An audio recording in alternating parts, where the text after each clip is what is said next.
Assalamualaikum warahmatullahi wabarakatuh. Perkenalkan, nama saya Dwini Perdipta Zahra, NPM 191000191 dari kelas C, mata kuliah Hukum Perusahaan.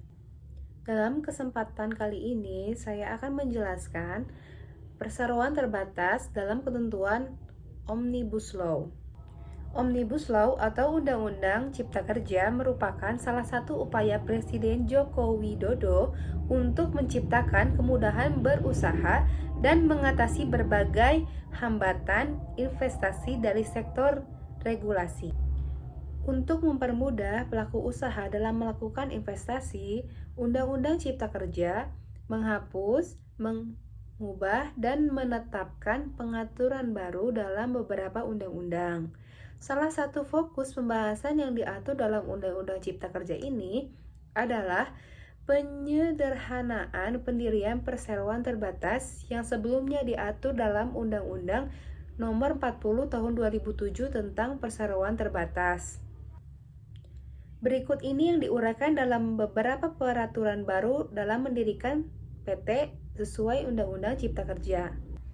Yang pertama, modal perseroan. Undang-Undang Cipta Kerja mengubah mengenai ketentuan modal perseroan. Modal dasar perseroan terdiri atas seluruh nilai nominal saham. Perseroan wajib memiliki modal dasar perseroan. Besar modal tersebut ditentukan berdasarkan keputusan pendiri perseroan.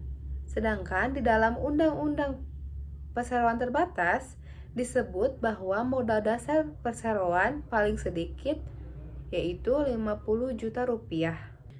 Yang kedua, status badan hukum. Selanjutnya, Undang-Undang Cipta Kerja juga menentukan bahwa perseroan memperoleh status badan hukum setelah didaftarkan kepada menteri dan mendapatkan bukti pendaftaran.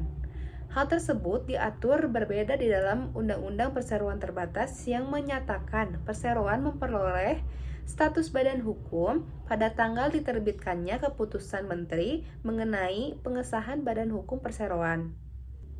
Yang ketiga, pengesampingan ketentuan PT didirikan oleh 2 orang atau lebih. Pasal 109 angka 2 Undang-Undang Cipta Kerja dan Pasal 7 ayat 1 Undang-Undang Perseroan Terbatas mengatakan bahwa perseroan didirikan oleh 2 orang atau lebih dengan akta notaris yang dibuat dalam bahasa Indonesia.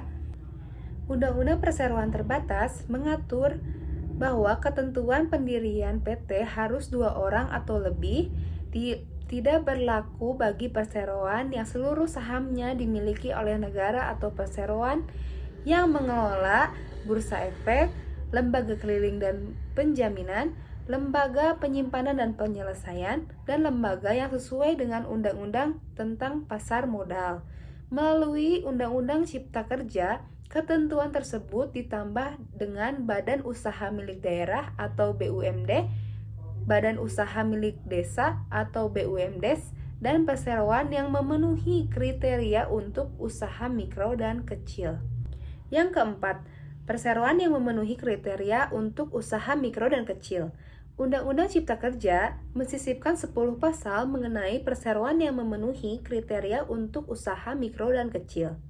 Perseroan yang memenuhi kriteria usaha mikro dan kecil dapat didirikan oleh 1 orang.